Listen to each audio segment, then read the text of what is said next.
Chapter 1. A New Life Begins. The Early Years in Prague and the Storm of War. Madeleine Korbel was born in 1937 in a beautiful city called Prague.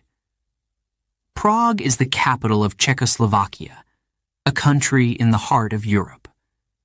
Madeleine's family lived a happy life. They had a lovely home. They laughed together and enjoyed meals around the table. Life was peaceful. But the peace didn't last. When Madeleine was only 2 years old, her world began to change. It was 1939. Germany, led by Adolf Hitler, invaded Czechoslovakia. The Nazi army took over the streets. Fear spread everywhere. People whispered about war. Families worried about what would happen next. Madeleine's father, Joseph Korbel, was a smart and brave man. He worked as a diplomat. His job was to help his country and solve problems between nations. But now it was too dangerous to stay in Prague. The Nazis were taking control. They were arresting people who spoke out against them. Joseph knew his family had to leave. They had no choice. Imagine packing everything you own into just a few bags. Imagine saying goodbye to your home, your friends, and your favorite places. This was what Madeleine's family had to do. It wasn't easy. Madeleine's parents were scared, but they stayed strong. They had to protect their children. They had to find safety. The family escaped to England. The journey was long and frightening. Trains were crowded. Roads were dangerous. They didn't know what would happen next. Madeleine was too young to understand everything, but she could feel the worry in her parents' voices. She held her mother's hand tightly, trying to feel safe. Finally, they arrived in England. It was a new country with a new language. Everything was different. The streets looked different. The food tasted different. Even the air smelled different. At first, Madeleine felt lost. She missed Prague. She missed her home. But there was no going back. England wasn't always welcoming to refugees. Some people didn't trust foreigners. Others didn't understand why families like Madeleine's were there. But the Korbels worked hard to build a new life. Joseph found a job. He continued to fight for Czechoslovakia's freedom, even from far away. Madeleine's mother took care of the family and kept them hopeful. During this time, the war grew worse.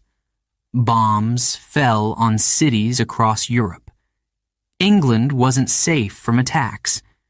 Air raid sirens would scream in the night. Families would run to shelters, hiding underground to stay safe.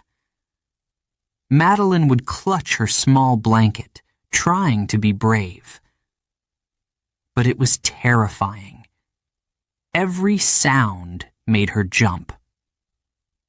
Despite the fear, Madeleine's parents tried to give her a normal childhood. They read her stories and sang her songs. Her father told her about the world, about history and politics. He believed education was the most important thing. "You must always learn," he told her. "Knowledge is something no one can take from you." Madeleine loved listening to her father. His stories made her curious. She wanted to understand the world. Even as a little girl, she dreamed of big things. But life was still hard. The Korbel family didn't have much money. They wore old clothes and ate simple meals. Sometimes Madeleine felt out of place. She wondered if they would ever feel at home again. One day, her father sat her down. He explained why they had to leave Czechoslovakia. He told her about freedom and why it mattered. He told her about bravery and standing up for what is right. These lessons stayed with Madeleine. Even as a young girl, she started to see the importance of justice. By 1945, the war was ending. The Nazis were defeated, but the world was forever changed. Czechoslovakia was free again, and the Korbel family hoped to return. Madeleine's heart filled with excitement. She missed her homeland so much. But when they returned, things weren't the same. The Nazis were gone, but a new threat was rising: communism. A communist government had taken over Czechoslovakia. They didn't trust people like Joseph Korbel. Once again, the family was in danger. Joseph knew they had to leave. Again. Madeleine was heartbroken. She thought they were finally home, but now they had to start over. This time, they went to America. In 1948, they boarded a ship and crossed the Atlantic Ocean. Madeleine stood on the deck, watching the waves. She felt nervous, but also hopeful. America was the land of opportunity. Would this finally be their home? When they arrived, they settled in Denver, Colorado. Life in America was very different. The Korbels had to adapt once more. Joseph became a teacher, and Madeleine started school. She worked hard to learn English. At first, it was difficult. She struggled with the words and felt shy. But she didn't give up. Madeleine quickly grew to love reading. Books became her escape. She read stories about strong women and faraway lands. She also made new friends, slowly building a life in her new country. Even though she was young, she understood how much her parents had sacrificed. She wanted to make them proud. Her experiences as a refugee shaped her deeply. She knew what it meant to lose everything. She knew what it felt like to be scared and uncertain. But she also knew how to be brave. Her family had taught her that. "We are survivors," her mother would say. "We keep going." By the time Madeleine was a teenager, she had big dreams. She wanted to explore the world. She wanted to make a difference. Her early years had taught her about hardship, but they also taught her about hope. She carried those lessons with her, ready to face whatever came next. Madeleine's story was just beginning. Little did she know she would one day become one of the most important women in history. But for now, she was just a girl with a big heart and an even bigger dream, waiting to see what the future would bring. Chapter 2: A Refugee in America, Starting Over in the Land of Opportunity. The year was 1948. Madeleine Korbel was just 11 years old when she and her family boarded a ship to America. They were leaving everything behind, again. It wasn't the first time they had to start over. But this time, their journey felt different. The Korbels had heard stories about America. It was the land of freedom, a place where dreams could come true. But would it be their home? The ship ride across the Atlantic Ocean was long. Madeleine spent hours staring at the endless waves. Sometimes she imagined what life would be like in America. Would she make friends? Would people accept her family? Questions filled her mind, and her heart felt heavy with both hope and fear. Her parents reassured her. "We'll make it," her father, Joseph, said with a determined smile. "We always do." Finally, they arrived in New York City. The sight of the Statue of Liberty took Madeleine's breath away. The giant green statue seemed to whisper, "Welcome." But their journey wasn't over yet. From New York, the family traveled to Denver, Colorado, where Joseph had found a job teaching at the University of Denver. They had to build a life from scratch. Life in America was not easy at first. The Corbels didn't have much money. They lived in a small house with only a few belongings. Madeleine missed her old home, her friends, and even the sound of the Czech language. Everything in America felt big and new. The streets were wide. Cars sped by. People spoke quickly, using words Madeleine didn't understand. At school, things were even harder. Madeleine felt like an outsider. The other children spoke perfect English. They laughed and played together, but Madeleine didn't know how to join in. She struggled to keep up in class. Her teachers were kind, but she felt embarrassed when she didn't know the answers. Sometimes she wanted to cry, but instead she pushed herself to keep trying. Learning English became Madeleine's biggest challenge. She practiced every day, repeating words until they sounded right. She read books, even though they were hard to understand. Slowly, she began to improve. One day, her teacher gave her a gold star for a writing assignment. It was a small moment, but it meant everything to Madeleine. She realized she could succeed if she worked hard enough. At home, the Corbel family kept their traditions alive. Madeleine's mother cooked Czech meals and told stories from their homeland. Joseph, as always, shared his knowledge of history and politics. He often spoke about freedom and democracy. "America is a great country," he told Madeleine. "But you must always remember where you come from." Madeleine listened closely to her father. His words inspired her. She wanted to make him proud. Her father's lessons helped her understand that freedom was precious. She started to see how her family's struggles were part of a bigger story. They had left everything behind, but they had gained something important, a chance to live without fear.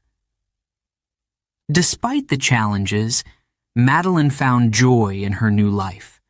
She loved going to the library. Books became her escape. She could travel to faraway places without leaving her chair. She read about history, famous leaders, and strong women who changed the world. These stories fueled her dreams. She imagined herself making a difference one day. School became easier as Madeleine learned more English. Her hard work paid off. She made a few friends, children who were kind and curious about her background. She loved telling them about her homeland and sharing bits of the Czech language. Slowly, she began to feel like she belonged. But life wasn't only about school. Madeleine also helped her family. She took care of her younger siblings and helped with chores. Her parents worked hard, and she wanted to do her part. Even as a young girl, she understood the value of responsibility. She knew her family was counting on her. One day, her father sat her down for a serious conversation. He told her about the sacrifices they had made to come to America. He explained why they had to leave Czechoslovakia, not once, but twice. "Freedom is not free," he said. "We had to fight for it, and you must never take it for granted." These words stayed with Madeleine for the rest of her life. As Madeleine grew older, her confidence blossomed. She began to shine in her studies, especially in history and writing. Her teachers noticed her determination and encouraged her to aim high. Madeleine started to dream about going to college, something that seemed almost impossible for a young refugee girl. But she believed in herself, and her family believed in her too. Even though the Corbels faced struggles, they never gave up hope. Joseph's job as a professor provided some stability. Madeleine watched her father with admiration. He was so passionate about his work, so dedicated to teaching others. He became her role model. She wanted to be like him, knowledgeable, courageous, and kind. By the time Madeleine was a teenager, she felt at home in America. But she never forgot her roots. Her experiences as a refugee shaped her deeply. She knew what it meant to feel different, to feel uncertain about the future. These feelings gave her a deep sense of empathy. She cared about people who were struggling, just as her family had struggled. Madeleine also began to understand the power of perseverance. Every challenge she faced made her stronger. Every time she stumbled, she got back up. These lessons prepared her for the challenges she would face in the future. America had given the Corbels a fresh start, but their journey was far from over. Madeleine was just beginning to discover her potential. Her love for learning and her determination to succeed would guide her in the years to come. Little did she know, her story would one day inspire millions. As the sun set over the Colorado mountains, Madeleine often sat by the window, thinking about the future. She dreamed of traveling the world, of making a difference. She didn't know how it would happen, but she knew she had to try. Her heart was filled with hope and the courage to keep going. Chapter 3: The Seeds of a Diplomat. From college to the world stage. When Madeleine Corbel arrived at Wellesley College, she was 18 years old. It was 1955. Wellesley was one of the best women's colleges in the United States. Only the brightest and most determined students studied there. Madeleine was excited, but nervous. She wondered, do I really belong here? Her parents encouraged her. Joseph Corbel, her father, always said, "Education is the key to everything." He believed in her. He told her to work hard, to ask questions, and to never give up. Madeleine carried those words in her heart as she walked through the grand gates of Wellesley for the first time. Life at college was very different from high school. The classes were harder, and the students were ambitious. Madeleine loved it, She had always been curious about the world. Now she could learn about politics, history, and diplomacy. These were her favorite subjects. She wanted to understand how countries worked together and why they sometimes didn't. Madeleine worked tirelessly. She read books, wrote papers, and participated in debates. But she wasn't just a serious student. She also made friends who supported her and made her laugh. They spent hours talking in the dormitories, sharing dreams for the future. Madeleine dreamed of making a difference in the world. Her friends believed she could do it. One professor noticed Madeleine's talent right away. "You have a sharp mind," he told her. "You ask the right questions." This encouragement gave her confidence. She wasn't just another student. She was someone who could think deeply about problems and find solutions. This skill would become her greatest strength. But life at Wellesley wasn't all easy. Madeleine faced challenges too. For one, she still felt different. Many of the students at Wellesley came from wealthy families. Madeleine did not. Her parents had sacrificed so much to give her this chance. She often felt pressure to succeed, not just for herself, but for them.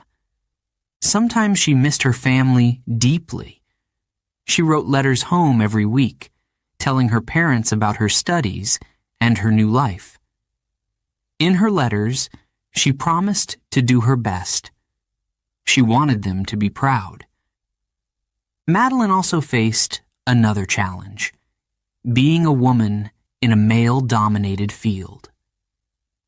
In the 1950s, politics was not a common subject for young women to study. Some people thought women didn't belong in government or international relations. But Madeleine disagreed. She believed women could do anything men could do, and sometimes they could do it better. Her determination grew stronger. She decided to focus on international relations. She was fascinated by the idea of diplomacy, solving conflicts between countries through discussion and negotiation. She thought about her own family's journey. Her father's work as a diplomat had inspired her. She wanted to follow in his footsteps, but in her own way. One of Madeleine's most memorable moments at Wellesley came during a history class. The professor asked, "What would you do to prevent a war?" The room was silent. Then Madeleine raised her hand. She spoke clearly and confidently. She explained how leaders could use dialogue and compromise to avoid violence. The professor nodded. "You're thinking like a diplomat," he said. These words stayed with her. Madeleine realized she had a gift for understanding people and solving problems. She knew she was on the right path. But college wasn't just about classes and essays. Madeleine also learned important life lessons. She learned how to balance hard work with friendship and fun.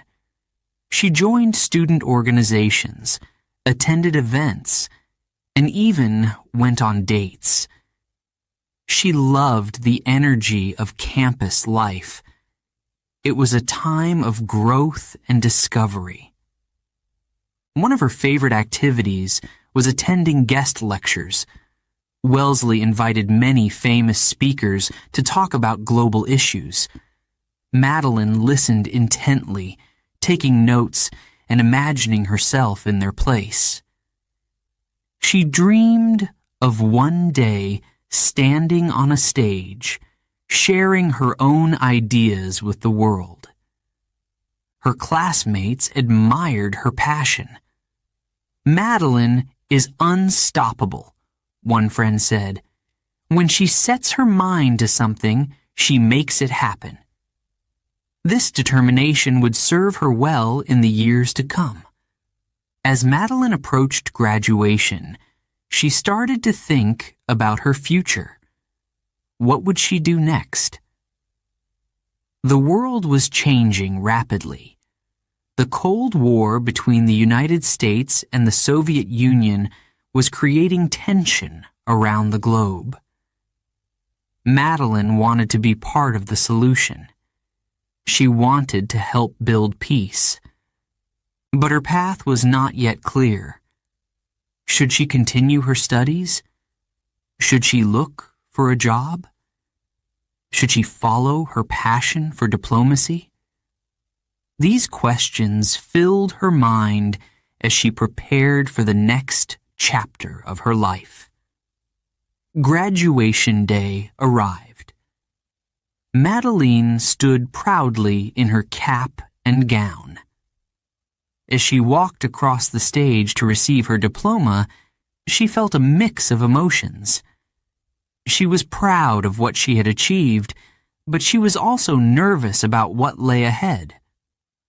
Her father was there to celebrate with her. He hugged her tightly and said, "This is just the beginning." Madeleine smiled. She knew he was right. Wellesley had given Madeleine the tools she needed to succeed.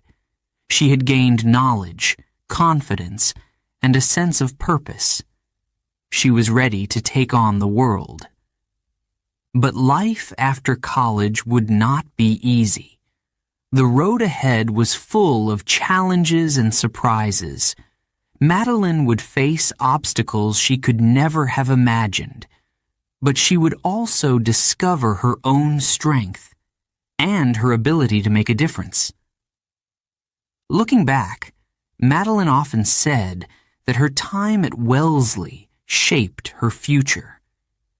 It was there that she planted the seeds of her career in diplomacy.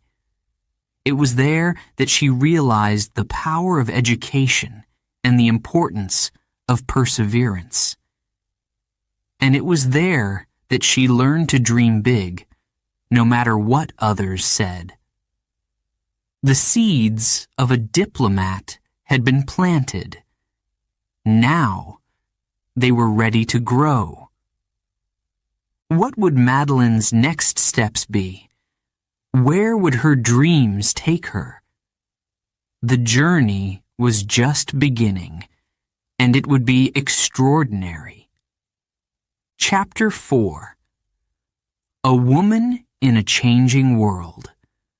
Love, marriage, and the challenges of a diplomat's wife. Madeleine Corbel was a young woman with big dreams. She loved studying politics and international relations. She wanted to make a difference in the world. But in the 1950s, women were expected to follow a different path. Society had rules. Women were often told to focus on marriage, family, and home. Madeleine wanted all of it: a career, a family, and a meaningful life. But how could she do it? At Wellesley College, Madeleine met a man named Joseph Albright. Joseph was smart and confident. He came from a wealthy family, and he was full of charm. The two fell in love. They talked for hours about the future. They dreamed about traveling the world together. In 1959, Madeleine and Joseph got married. She was 22 years old. It was the start of a new chapter. Life as Joseph's wife was exciting at first. His job as a journalist often took them to interesting places. They traveled and met people from all walks of life. But it wasn't always easy. Madeleine soon realized that being a diplomat's wife came with challenges. Expectations were high. She had to host dinners, entertain guests, and look perfect. These tasks were important, but they weren't what she had dreamed of doing. She missed her studies. She missed having her own voice. Things became even more complicated when Madeleine became a mother. She and Joseph had 3 daughters, Anne, Alice, and Katie. Being a mother brought Madeleine great joy, but it was also exhausting. The children needed her all the time. She loved them deeply, but she also missed the world outside her home. Madeleine often wondered, can I do more? Is it possible to be a good mother and have a career? The 1960s were a time of change. Around the world, women were beginning to demand more rights. They wanted to work. They wanted to be treated as equals. Madeleine felt inspired by this movement. She loved her family, but she also wanted to make a difference in the world. She believed she could do both. But it wouldn't be easy. Madeleine decided to go back to school. She enrolled in Georgetown University to study international relations. It was hard work. During the day, she cared for her daughters. She cooked meals, helped with homework, and played games with them. Then, when the house was quiet, she opened her books. She stayed up late, studying for exams and writing papers. Some nights, she felt so tired that she wanted to give up. But she didn't. Her professors at Georgetown saw her potential. They praised her hard work and sharp mind. Madeleine began to feel like herself again. She loved discussing politics and world affairs. She was good at it. But even as she excelled in school, balancing her roles was tough. Sometimes she missed family dinners because of classes. Sometimes she stayed awake all night, worrying if she was doing enough for her children. Joseph was supportive, but his career kept him busy. He traveled often, leaving Madeleine to manage things at home. There were moments of tension. Madeleine wanted to follow her dreams, but she didn't want to let her family down. It was a balancing act, a constant push and pull. In time, Madeleine found her rhythm. She learned to plan carefully. She scheduled her classes around her daughter's needs. She found time to study while they napped or played. Slowly, she began to see that it was possible to be both a loving mother and a successful student. After finishing her studies, Madeleine took her first steps into the professional world. She worked on political campaigns, helping candidates understand foreign policy. Her knowledge and skills impressed everyone she worked with. But even as her career began to grow, she never stopped being a devoted mother. She made sure to be there for her daughters when they needed her most. There were sacrifices, of course. Madeleine couldn't always attend every school event or family gathering. Sometimes she felt guilty. She worried if she was doing the right thing. But she believed in setting an example for her daughters. She wanted them to see that women could achieve great things. She wanted them to know that their dreams mattered too. As the years went by, Madeleine's hard work began to pay off. She was invited to join important organizations and advise on global issues. People started to recognize her talents. They admired her ability to solve problems and connect with others. Even in a world dominated by men, Madeleine's voice stood out.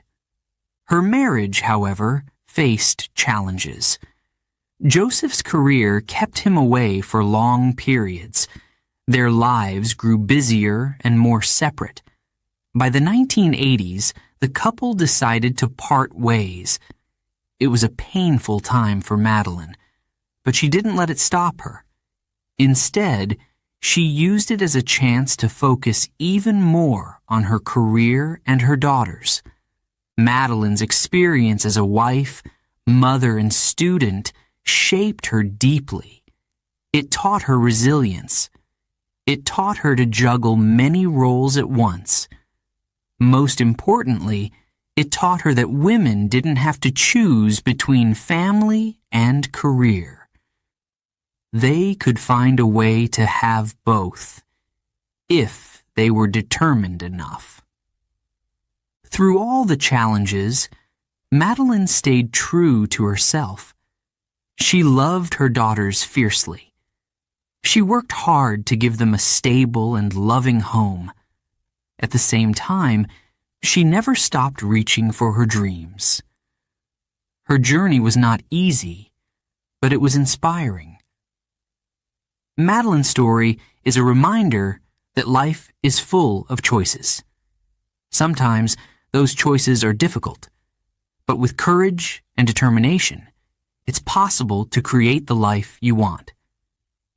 Madeleine proved that a woman could be many things: a wife, a mother, and a leader. Her story continues to inspire women around the world to this day. And for Madeleine, the best was yet to come. Chapter 5. Climbing the Ladder. Breaking Barriers in Washington. After finishing her studies at Georgetown University, Madeleine Albright was ready to begin her career. She was full of energy and determination, but starting out in Washington, D.C. was not easy. It was a city full of powerful people, mostly men, who made the important decisions. Madeleine had to work hard to find her place and prove that she belonged. Her first job was as a staff member for a U.S. senator. She didn't have a fancy office or important title.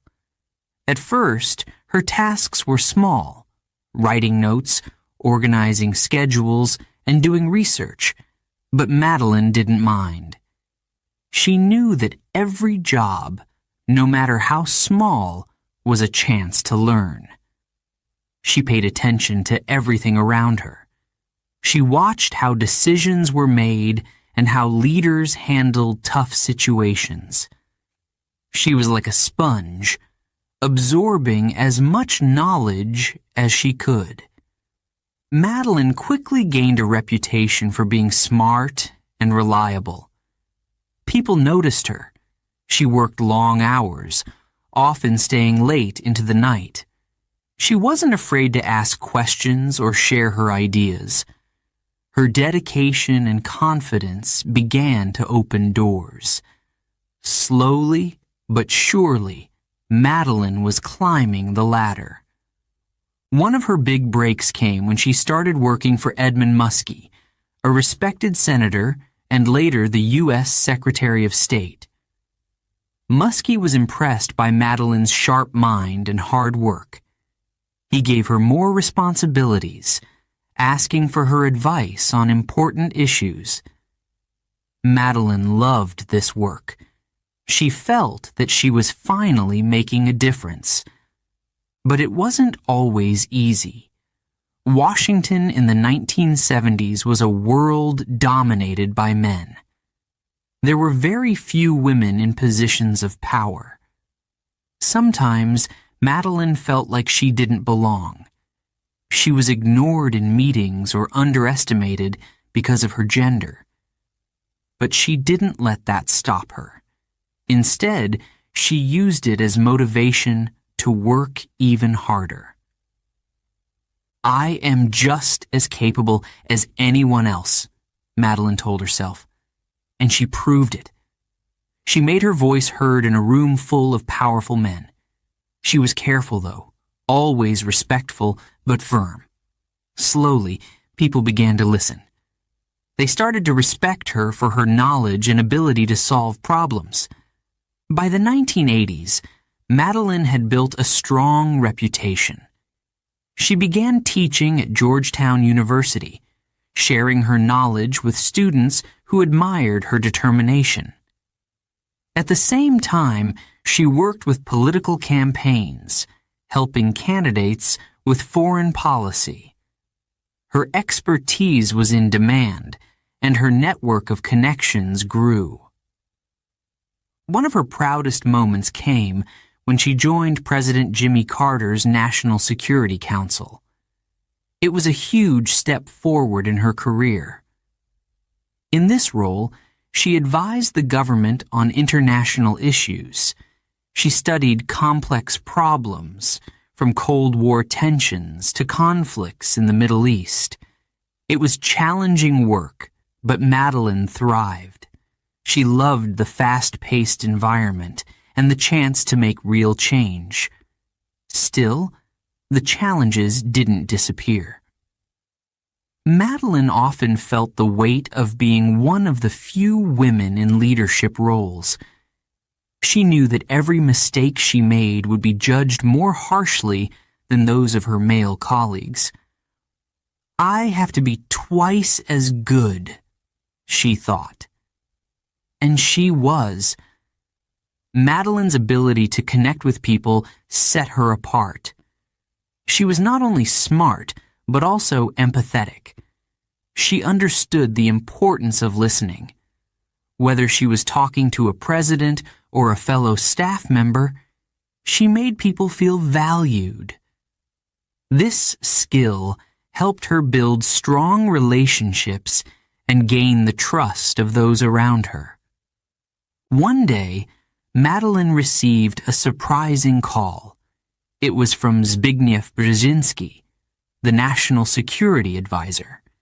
He asked Madeleine to help him with his work. This was a huge honor. Brzezinski was one of the most powerful men in Washington, and he saw potential in Madeleine. She took the opportunity and didn't disappoint. She worked tirelessly, proving once again that she could handle even the toughest assignments. During this time, Madeleine began to think more deeply about the role of women in government. She saw how hard it was for women to advance in Washington. She also saw how few women were involved in important decisions. This troubled her.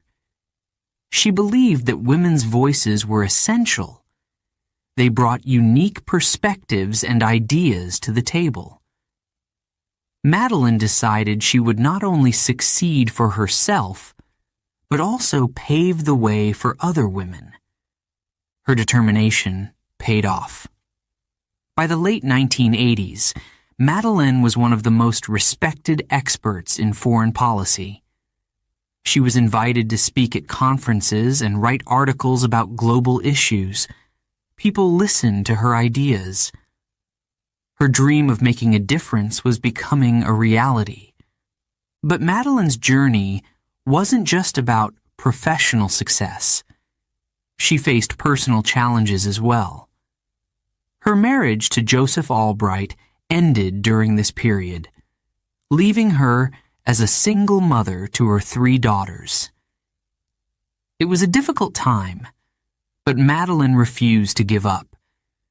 She balanced her career and family life with grace and strength. I can't stop now, she often told herself. She knew she had worked too hard to let anything stand in her way. Her daughters admired her resilience and determination. Madeleine became a role model, not just for them, but for women everywhere.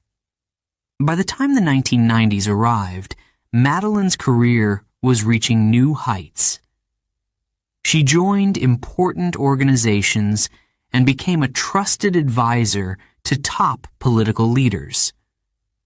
Her rise in Washington was remarkable. She had gone from being a quiet staff member to a powerful voice in international politics. Madeleine's story of climbing the ladder is one of grit, intelligence, and persistence. She faced barriers that could have stopped her. But she never let those barriers define her. She kept pushing forward, proving that with hard work and courage, anything is possible. This chapter in Madeleine's life is not just about her achievements. It's about the lessons she learned along the way. She learned that success is not handed to you. You have to earn it. She learned that being underestimated can be an advantage if you use it to fuel your determination. Most importantly, she learned that lifting others up is just as important as climbing to the top. For Madeleine, the ladder she climbed was not just a personal journey. It was a chance to break barriers and open doors for others. And she was only getting started. The next step in her incredible journey would take her to the global stage as a leader who would change the world. Before we begin Chapter 6, a quick note for our listeners. You're currently listening to this audiobook on WooEnglish. Remember, this content is specially made for WooEnglish listeners only. If you're hearing it on any other channel, it may be a violation of WooEnglish's rights. Please ensure you're tuned into the right source to fully enjoy and respect this audiobook journey. Now, let's continue the story. Chapter 6: Facing the Cold War. Advising the nation during tense times. The 1980s were a time of fear and uncertainty. The world was divided into two powerful camps, the United States and the Soviet Union. This period was called the Cold War. It wasn't a war with guns and bombs. It was a war of ideas, politics, and influence. Both sides wanted to be the most powerful. Both sides distrusted each other deeply. People lived in constant fear of nuclear war. In this tense and dangerous time, Madeleine Albright began her most important work. By now, she was an expert in international relations. She had studied hard and worked with smart and powerful people. But now, she was stepping into a role that could shape the future of the world. Madeleine became a trusted advisor on U.S.-Soviet relations. Her job was to help the U.S. government understand the Soviet Union. She studied their leaders, their plans, and their goals. She explained what was happening behind the Iron Curtain, the invisible wall that separated the East from the West. It was a huge responsibility, but Madeleine was ready.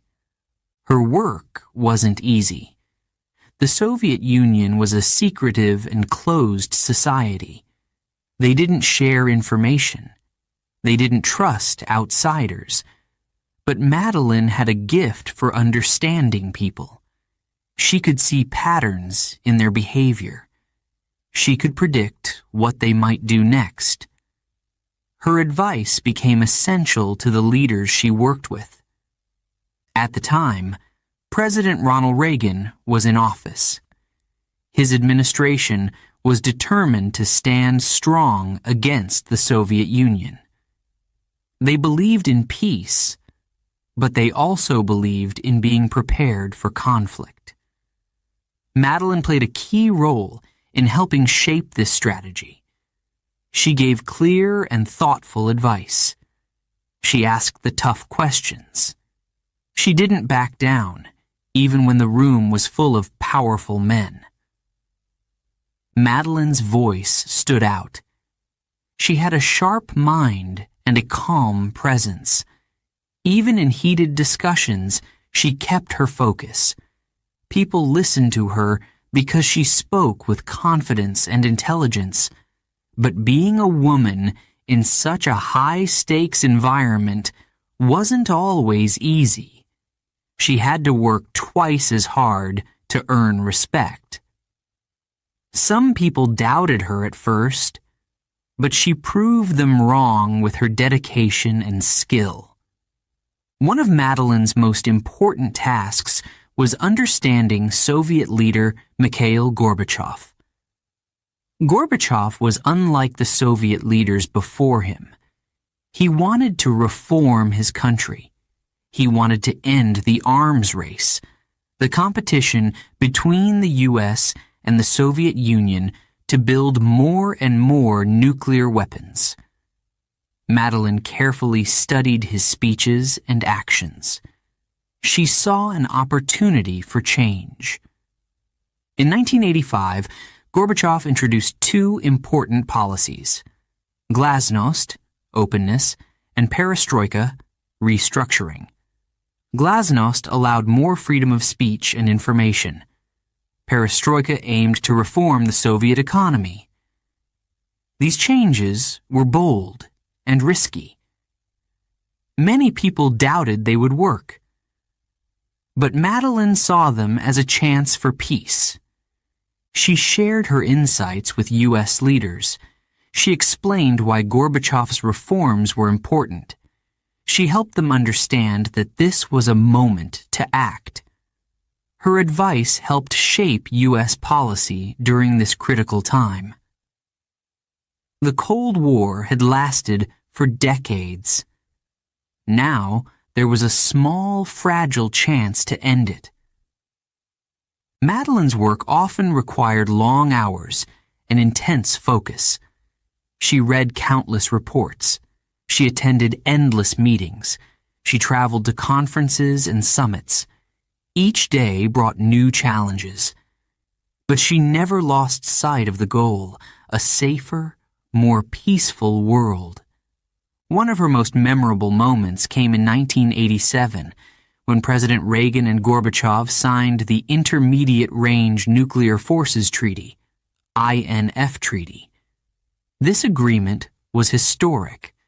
Both sides agreed to reduce their nuclear weapons. For the first time, the U.S. and the Soviet Union were moving closer to peace. Madeleine watched with pride. She knew that years of hard work had led to this moment. But the Cold War wasn't over yet.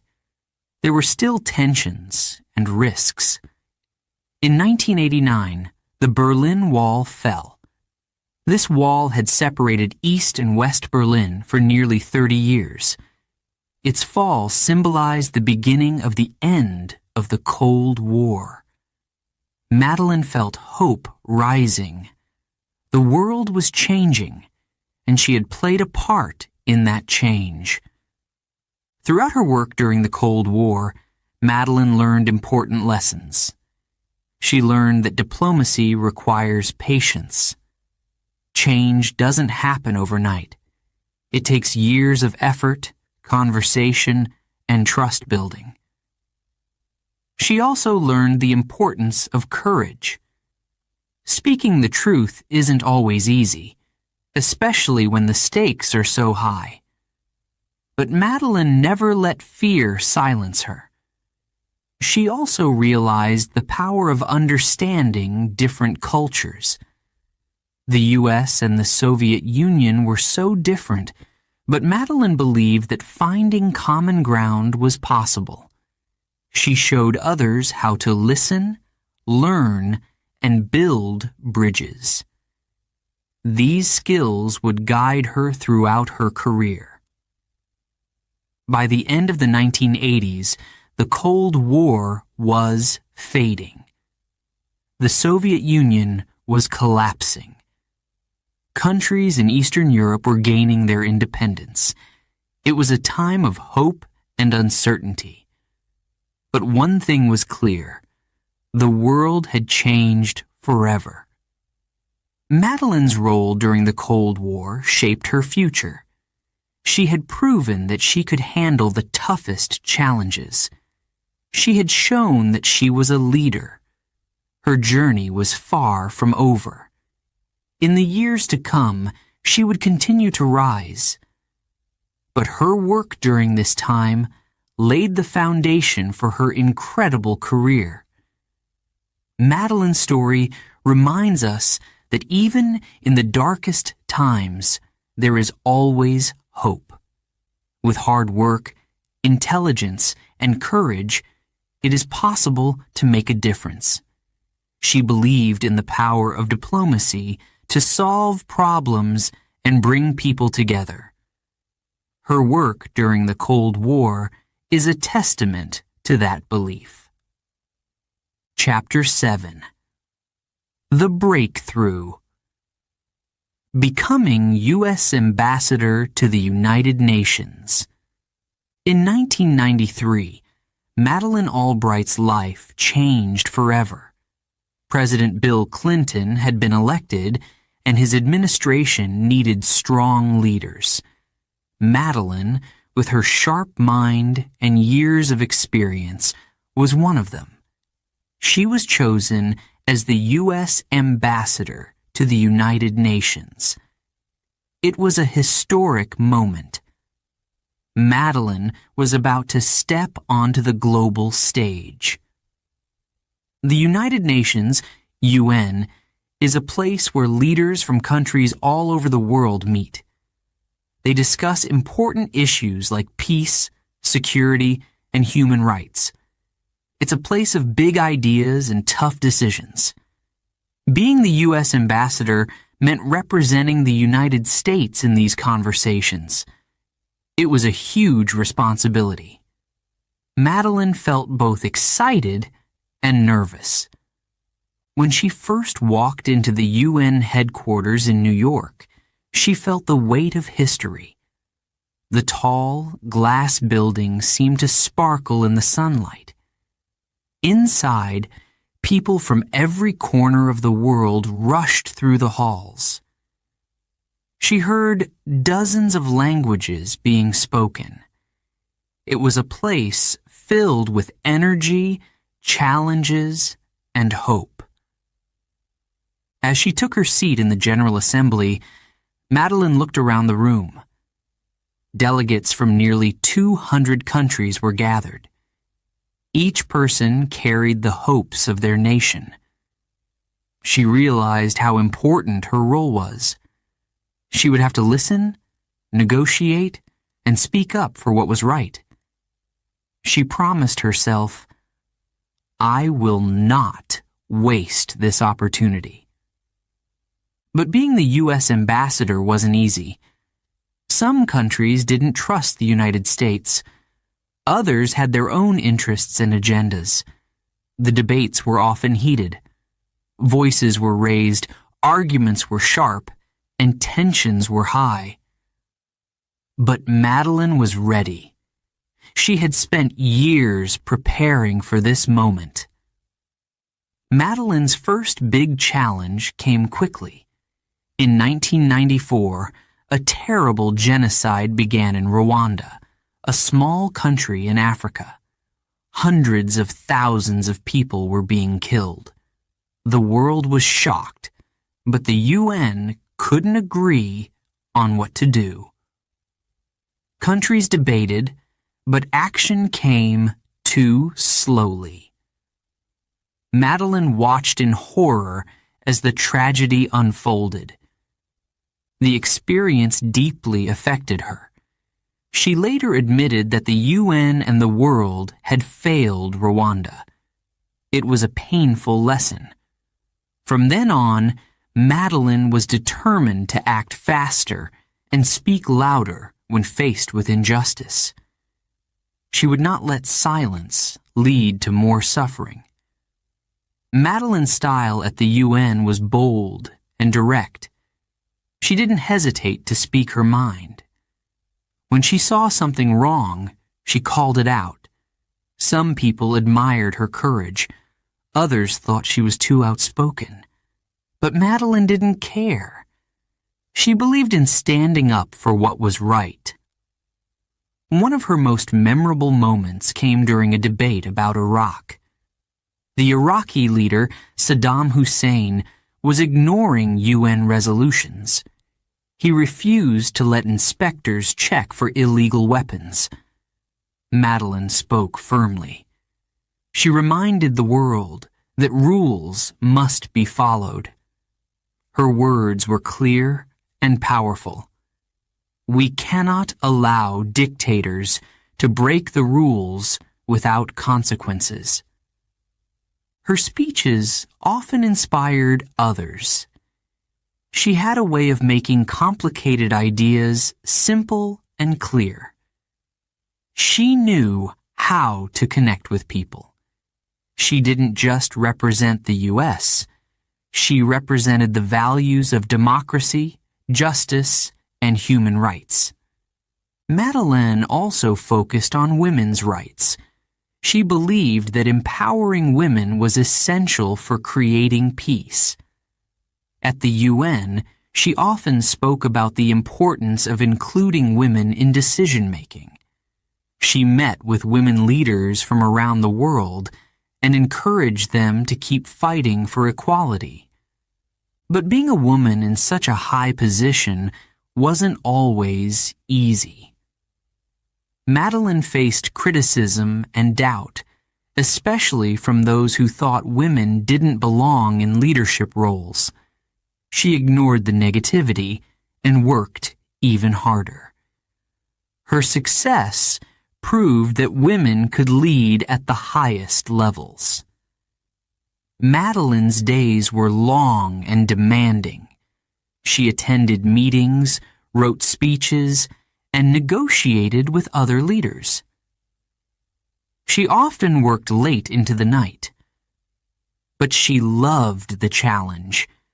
She felt she was making a difference, one decision at a time. Her work wasn't just about diplomacy. It was also about understanding people. Madeleine spent time learning about other cultures and traditions. She listened carefully to the concerns of other countries. She believed that diplomacy wasn't just about talking. It was about building trust and finding common ground. In 1995, Madeleine played a key role in organizing the UN Conference on Women in Beijing, China. It was one of the largest gatherings of women leaders in history. Thousands of women from all over the world came together to discuss equality, education, and opportunity. Madeleine's voice was strong and inspiring. She reminded everyone that women's rights are human rights. The conference was a success, and it pushed the global conversation on women's rights forward. One of Madeleine's proudest moments at the UN came when the United States was able to broker peace agreements in several conflicts. Whether it was in the Balkans, Haiti, or Africa, Madeleine's work helped save lives. She believed that peace was always worth fighting for. By the end of her time as UN ambassador, Madeleine had proven herself to the world. She was no longer just an advisor or a negotiator. She was a leader. Her work at the UN laid the foundation for what was to come next. In 1997, Madeleine received a phone call that would change her life again. President Clinton wanted her to serve as the U.S. Secretary of State. She would become the first woman in history to hold that position. It was a moment of triumph. Madeleine had broken through every barrier. She had shown the world what was possible. Looking back, Madeleine's time at the UN was full of challenges and triumphs. She had faced difficult situations and made tough decisions. But through it all, she stayed true to her values. She believed in the power of diplomacy to create a better world, and she never gave up. Madeleine's journey to the UN was a testament to her strength and determination. She had come a long way from her days as a refugee. Now, she was shaping the future of the world. Her story continues to inspire people everywhere, reminding us that one person can make a difference. The stage was set for Madeleine's next chapter. The world was watching, and she was ready. Chapter 8. The glass ceiling shatters. The first female Secretary of State. It was 1997, and history was about to be made. Madeleine Albright stood in the White House, feeling a mix of excitement and disbelief. President Bill Clinton had just asked her to become the U.S. Secretary of State. It was the highest position in American foreign policy, a role that had never been held by a woman before. This was a moment that Madeleine had worked for her entire life. Her heart raced as she thought about what it meant. She wasn't just breaking a barrier for herself, she was opening a door for all women. She knew this moment would inspire others, just as she had been inspired by strong women in her own life. "Yes," she said with a smile. "I would be honored." When the news became public, the world reacted with excitement. Newspapers wrote headlines like, "First Woman Secretary of State." People cheered for this historic moment. Madeleine received hundreds of letters from women and girls. Many of them said the same thing. "Because of you, I believe I can do anything." But not everyone was supportive. Some critics questioned whether a woman could handle such an important role.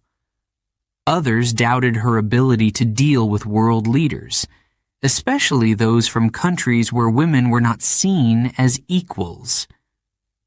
Madeleine knew she had to prove herself, not just for her own reputation, but for all women who dreamed of leadership. On January 23, 1997, Madeleine Albright was sworn in as Secretary of State. She stood in front of her family, friends, and colleagues, placing her hand on a Bible.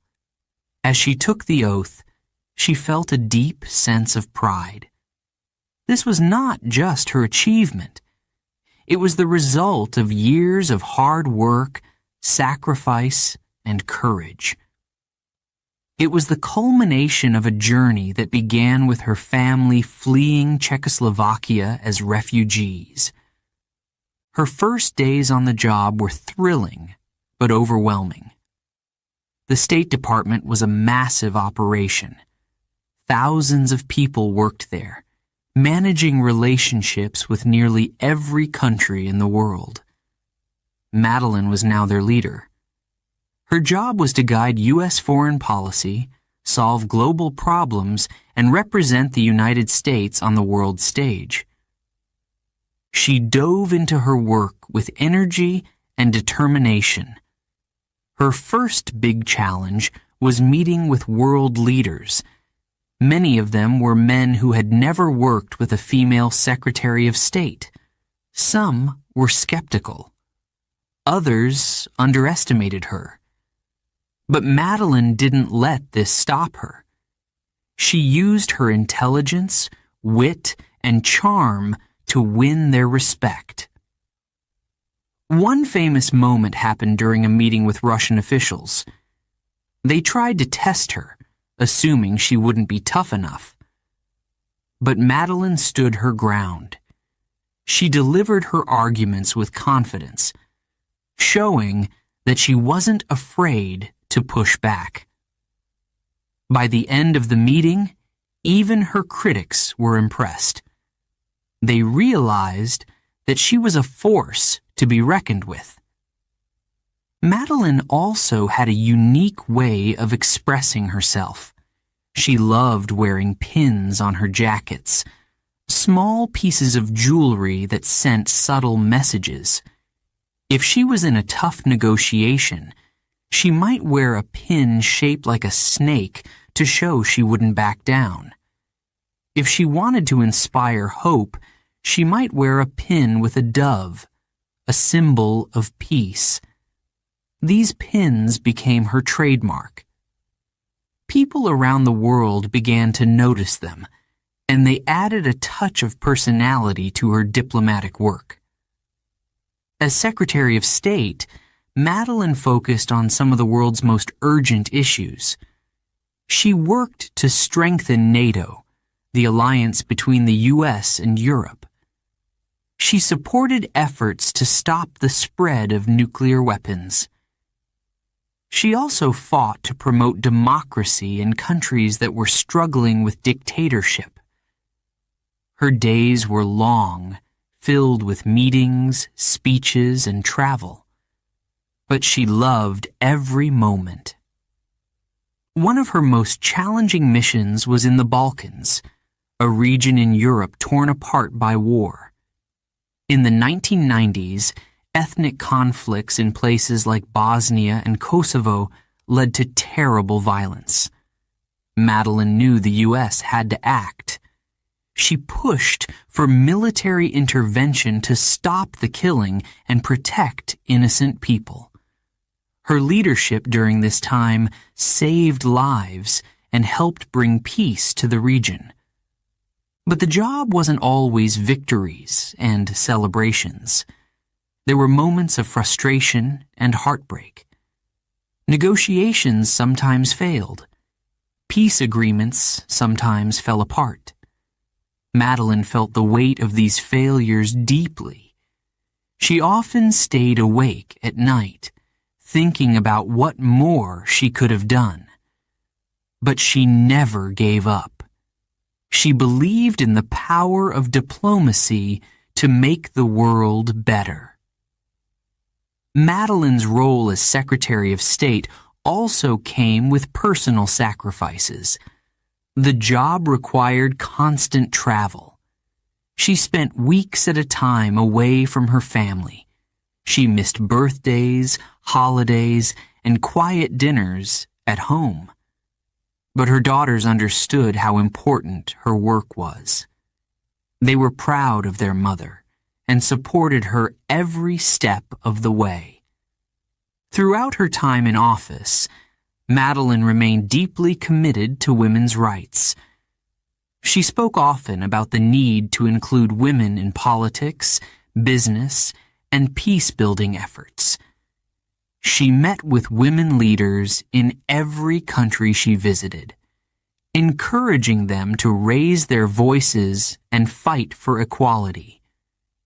She wanted her story to show them what was possible.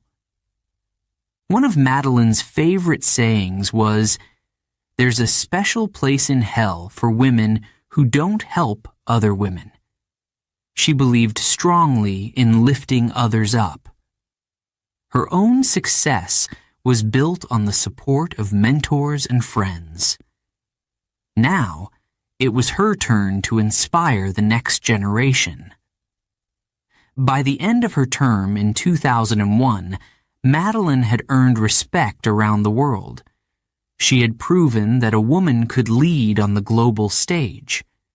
She had broken barriers, tackled difficult challenges, and left a lasting impact on U.S. foreign policy.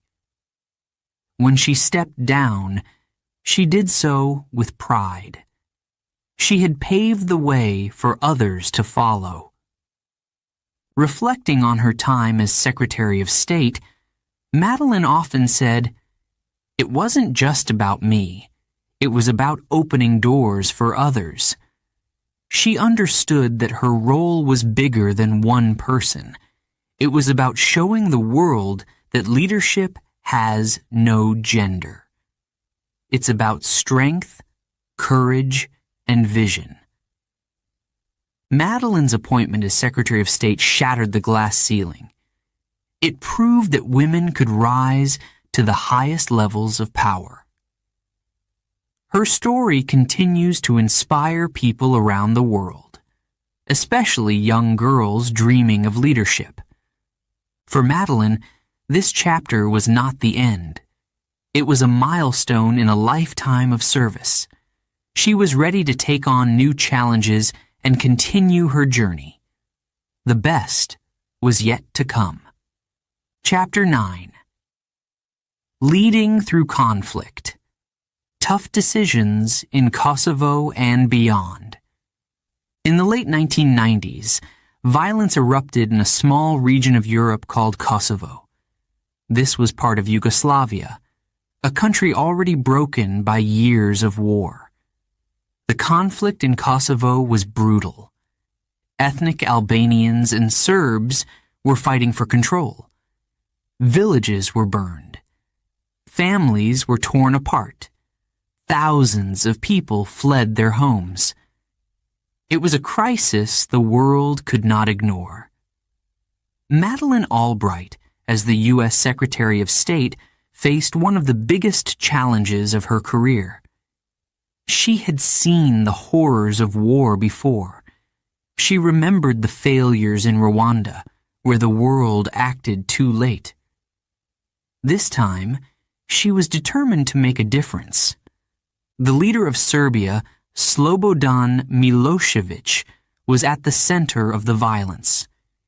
He ruled with fear and brutality. He wanted to drive ethnic Albanians out of Kosovo. It was ethnic cleansing, a terrible crime. Madeleine knew that something had to be done to stop him. She started by using diplomacy. Madeleine traveled to Europe and met with leaders from around the world. She worked to convince them that action was needed.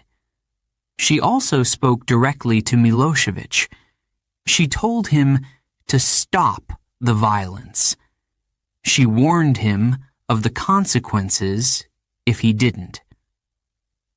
But Milosevic refused to listen. For months, Madeleine and her team worked tirelessly. They tried to negotiate a peaceful solution.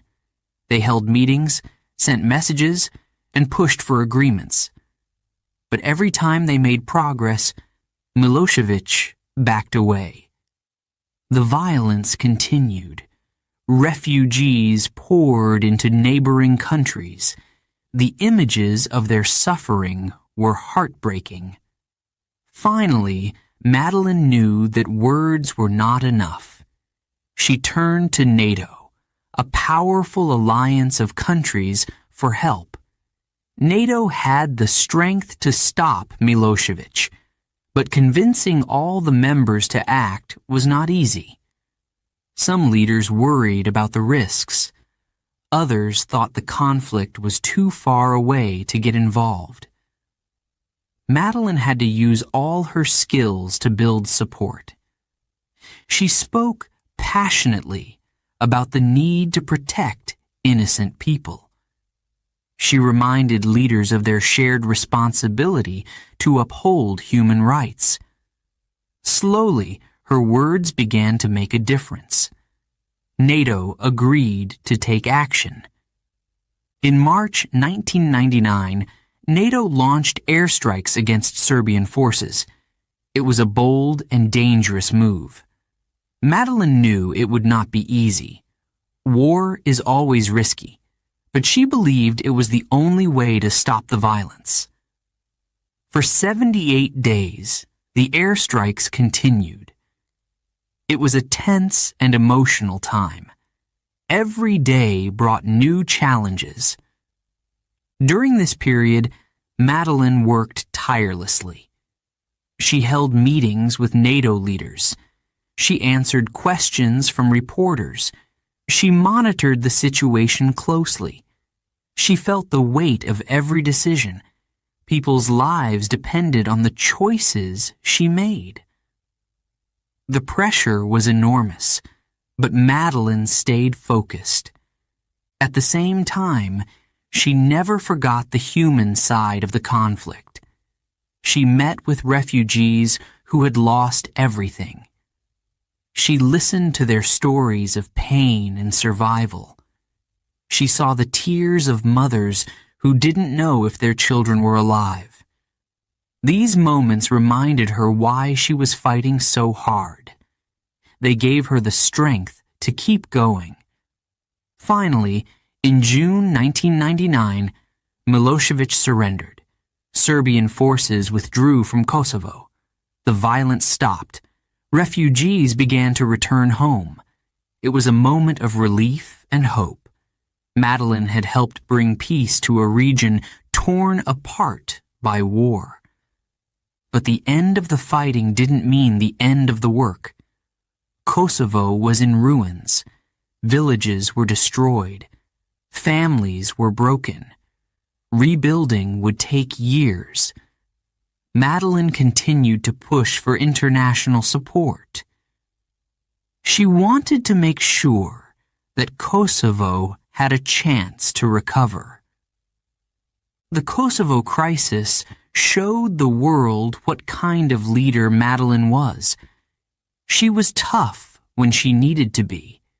She didn't back down in the face of resistance, but she was also compassionate. She cared deeply about the people affected by the conflict. She believed in standing up for what was right, even when it was difficult. The Kosovo War wasn't the only challenge Madeleine faced as Secretary of State. Around the world, there were other crises. In Africa, the Democratic Republic of Congo was torn apart by violence. In the Middle East, tensions between Israelis and Palestinians remained high. Madeleine worked tirelessly to address these issues. She traveled to meet leaders, encouraged peace talks, and supported efforts to bring stability. One of her biggest strengths was her ability to connect with people. Madeleine believed that diplomacy was about more than just politics. It was about understanding different cultures and building trust. She listened carefully to the concerns of others. She respected their perspectives, even when she didn't agree. Her work wasn't always successful. Some conflicts were too deep and complex to solve quickly, but Madeleine never gave up. She believed that every step toward peace was worth taking. As Secretary of State, Madeleine also focused on preventing future conflicts. She worked to strengthen alliances and build partnerships. She believed that countries could achieve more by working together. She often said, "Diplomacy is not about giving up. It's about finding solutions." Looking back, Madeleine saw the Kosovo crisis as one of the most important moments of her career. It tested her leadership. It pushed her to make tough decisions. But it also showed her what was possible when people stand up for what is right. Her actions during this time inspired many. She showed the world that compassion and courage could go hand in hand. She proved that diplomacy could save lives. And she reminded everyone that even in the darkest times, hope could prevail. Madeleine's leadership during the Kosovo crisis left a lasting legacy. She didn't just change the course of one conflict. She showed the world what true leadership looked like. and she inspired a new generation to believe in the power of diplomacy. For Madeleine, the work was never about power or fame. It was about making a difference. It was about protecting those who couldn't protect themselves.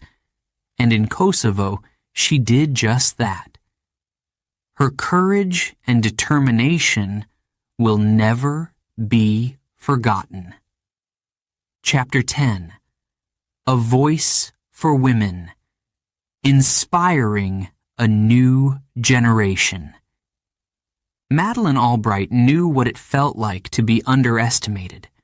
As a young woman, she had faced challenges simply because of her gender. She was told that leadership was not for women. She was told to stay quiet, to wait her turn. But Madeleine refused to believe these things. She worked hard. She proved people wrong. And she became the first female U.S. Secretary of State. Once she had reached the top, Madeleine had a new mission. She wanted to make sure no woman ever felt limited by her gender again. She used her position to inspire and empower women around the world. She became a voice for equality, justice, and opportunity. One of Madeleine's most famous lines was, "There's a special place in hell for women who don't help other women." She said it with a smile, but she meant it. She believed that women needed to support each other. Whether it was in politics, business, or any other field, women could achieve more if they worked together. Madeleine's story inspired women everywhere. She showed them that they could break barriers. She showed them that they could lead. But she didn't stop there. She also worked to create real change. She wanted to make the world fairer and more just for women and girls. One of the ways Madeleine did this was by speaking at international summits. She traveled to conferences where leaders from all over the world gathered. At these events, Madeleine often talked about women's rights. She spoke about the importance of education for girls. She reminded everyone that when women succeed, families and communities succeed too. At a famous summit in Beijing in 1995, Madeleine delivered a powerful speech. She said, "Women's rights are human rights." These words echoed around the world. They became a rallying cry for the fight for equality. Madeleine's speech inspired thousands of women to stand up for their rights. It also pushed governments to take action. But Madeleine didn't just focus on big speeches. She also believed in personal connections. She spent time mentoring young women. She met with students, activists, and young leaders. She listened to their stories and gave them advice. Many of these women said Madeleine changed their lives. She made them believe in themselves. She made them feel that they could achieve anything. One young woman who met Madeleine said, "She made me feel seen. She made me feel powerful." Stories like these show the impact Madeleine had. She didn't just talk about change, she made it happen. Madeleine also worked to include women in important discussions. She believed that women needed a seat at the table. In many parts of the world, women were excluded from politics and decision-making. Madeleine thought this was wrong. She pushed for more women to be included in leadership roles. She encouraged them to run for office, to speak up, and to lead. Her efforts began to pay off. Over time, more women entered politics and government. Many of them looked up to Madeleine as a role model. They admired her courage, her intelligence, and her determination. She showed them that leadership was possible, even in a world dominated by men. One of Madeleine's proudest achievements was helping to create the International Women's Leadership Initiative. This program brought women leaders together from around the globe.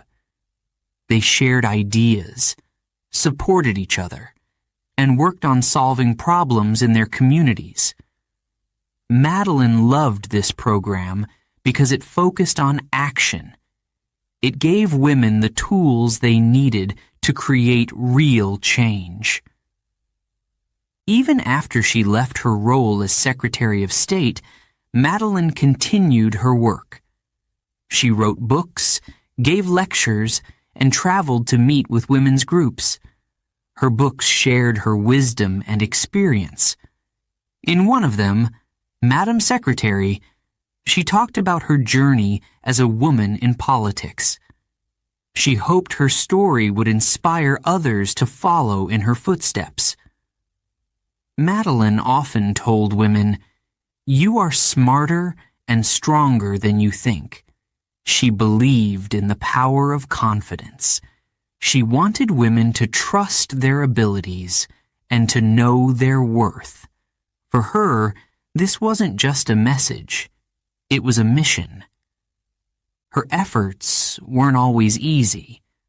There were people who didn't agree with her. There were people who thought women's rights weren't important. But Madeleine didn't let this stop her. She had faced doubters her whole life. She knew how to handle criticism. She stayed focused on her goal, to make the world better for women everywhere. Madeleine also understood that empowering women wasn't just about women. It was about everyone.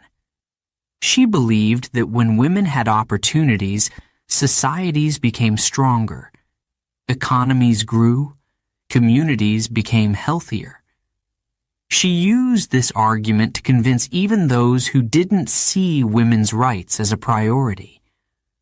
One of her favorite stories to tell was about her granddaughter. Madeleine once asked her granddaughter what she wanted to be when she grew up. Her granddaughter replied, "I want to be Secretary of State." Madeleine smiled and said, "That job's already been done by a woman, so you'll have to choose something else." This story showed how far the world had come. For her granddaughter, the idea of a woman in the highest positions of power wasn't unusual. It was normal. This was the world Madeleine had dreamed of creating.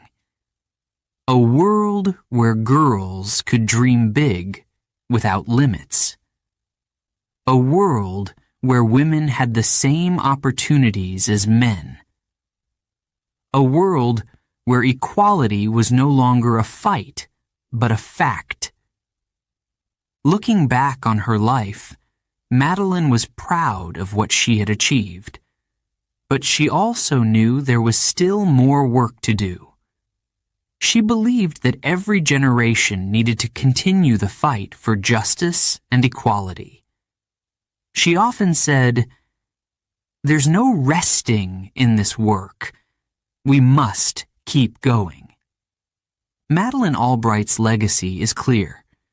She was more than a leader. She was a mentor, a role model, and a champion for women everywhere. Her courage and determination changed the world. Her voice inspired a generation. And her story reminds us all that no dream is too big. No challenge is too hard. With courage, hard work, and a little help from others, anything is possible. Chapter 11. A Legacy of Wisdom. Lessons from a Lifetime of Service. When Madeleine Albright left her role as Secretary of State in 2001, her work was far from over. Retirement was not an option for her. Instead, she began a new chapter. She became a teacher, a writer, and a speaker. She continued to inspire people around the world with her wisdom and her incredible story. Madeleine believed deeply in the power of sharing knowledge. She wanted others to learn from her experiences, both her successes and her failures. She often said, "If my story helps even one person believe in themselves, then it's worth sharing."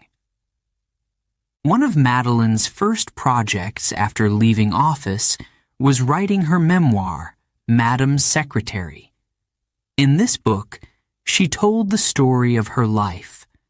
She wrote about her childhood as a refugee, her struggles as a working mother, and her rise to the highest levels of government. The book was honest and full of lessons.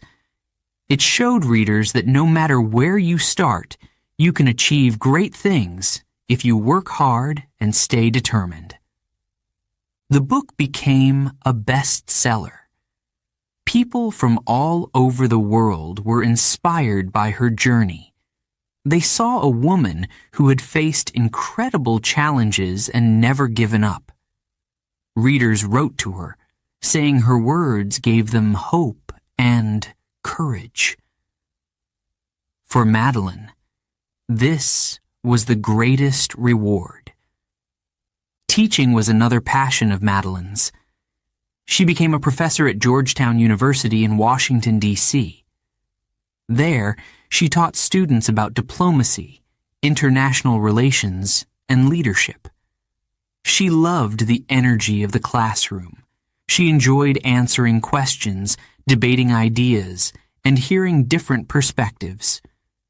Teaching allowed her to share her knowledge with the next generation of leaders. Her students admired her. Many said she was tough but fair.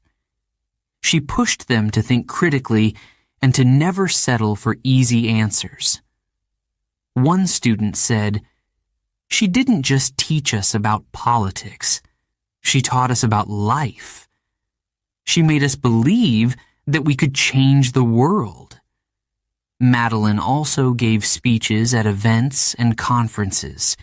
She spoke about the importance of democracy, human rights, and women's leadership. Her words were powerful and full of hope. She reminded people that even in difficult times, it's possible to make a difference. One of her favorite topics was the value of courage. She often said, "Courage is not the absence of fear. It's the ability to act in spite of it." She wanted people to understand that fear is normal, but it should never hold you back. Her own life was proof of this. She had faced fear many times, but she had always found the strength to move forward. Madeleine also wrote other books, each filled with lessons from her life. In The Mighty and the Almighty, she explored the role of religion in diplomacy. In Fascism, A Warning, she shared her concerns about threats to democracy around the world. Her books combined history, personal stories, and advice for the future. They were meant to educate and inspire. Even as she grew older, Madeleine stayed active. She traveled to meet with leaders, students, and activists. She served on boards of organizations working to promote peace and equality. She gave interviews and participated in discussions about global issues. She never stopped caring about the world.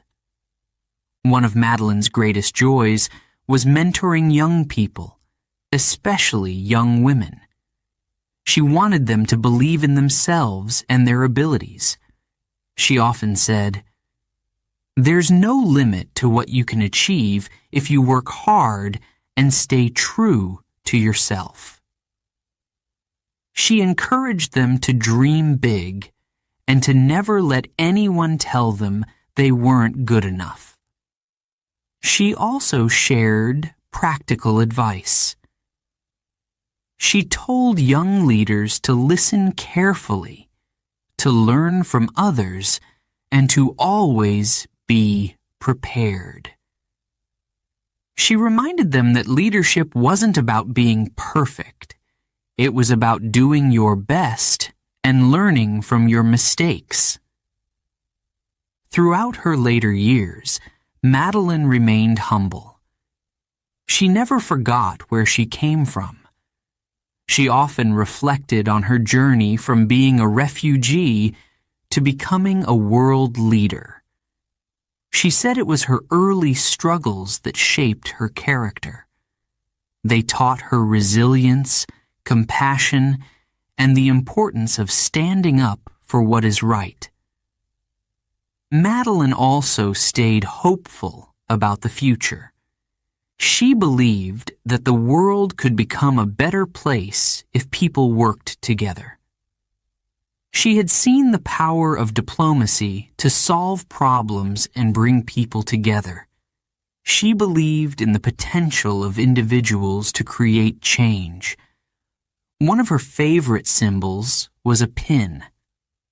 Madeleine was known for wearing pins that reflected her mood or the message she wanted to send. For example, she wore a dove pin to symbolize peace and a bee pin to remind people to stay busy and productive. Her pins became famous, and she even wrote a book about them called Read My Pins. They were a small but powerful way to communicate her values. As she looked back on her life, Madeleine had no regrets. She was proud of what she had achieved, but she was even prouder of the lessons she had shared with others. She believed that her true legacy was not in the positions she held, but in the people she inspired. Madeleine's story is a testament to the power of perseverance and belief in oneself. She showed the world that it's possible to rise above challenges and make a difference. Her wisdom continues to guide those who follow in her footsteps. In the end, Madeleine Albright's legacy is one of hope. She believed in the power of individuals to create change. She believed in the importance of standing up for justice and equality.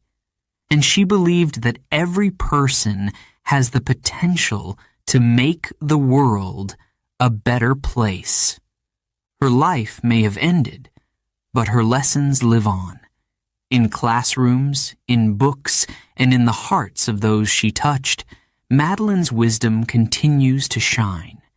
She reminds us all to dream big, to work hard, and to never give up.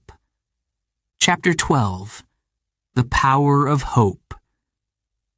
Remembering Madeleine Albright. Madeleine Albright's life was extraordinary. She began as a refugee, escaping war and loss, and rose to become one of the most influential leaders in the world. Her journey was filled with challenges, triumphs, and lessons. It was a story of courage, resilience, and hope. Madeleine showed us that it is possible to rise above difficult beginnings. Born in 1937 in Czechoslovakia, she experienced the horrors of World War II as a child. Her family fled their home to escape the Nazis, seeking safety in England and later in the United States. These early experiences shaped her. They gave her a deep understanding of what it means to lose everything, and how important it is to help others in need. As Madeleine grew, her determination and intelligence set her apart. She worked hard to achieve her dreams, even when the odds were against her. She was often the only woman in the room, but she didn't let that stop her. She earned her place through persistence and brilliance. She became a voice for those who were unheard and a champion for justice and equality. One of Madeleine's most important lessons was about the power of education. She believed that learning could change lives. For her, education was a way to understand the world and make it better. She often told young people, "Knowledge is your most powerful tool. Use it well." Her love for learning never faded, and she encouraged others to embrace it too. As the first female U.S. Secretary of State, Madeleine broke barriers. She showed women everywhere that they could lead, even in the highest positions of power. But her success wasn't just for herself. It was for everyone who came after her. She believed in lifting others as she climbed. Her legacy paved the way for more women to step into leadership roles. Madeleine's time in office was filled with challenges. She made tough decisions, from handling the Kosovo War to shaping U.S. foreign policy in the post-Cold War era. Each decision was guided by her principles. She believed in standing up for what was right, even when it was difficult. Her actions saved lives and brought hope to those in desperate situations. After leaving office, Madeleine didn't slow down. She wrote memoirs that shared her incredible journey.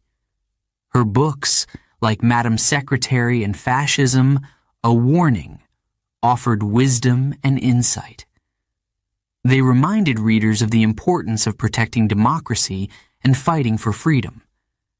Her words inspired millions to think critically and act courageously.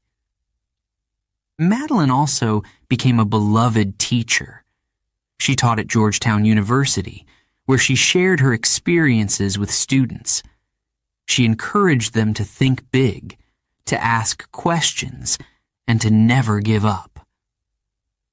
Her lectures were filled with humor, stories, and life lessons. She connected with students on a personal level, inspiring the next generation of leaders. One of Madeleine's greatest strengths was her ability to bring people together. She believed in diplomacy and dialogue. She knew that solving problems required listening, understanding, and compromise. Even in the most difficult situations, she found ways to connect with others. She left behind a legacy of building bridges, not walls.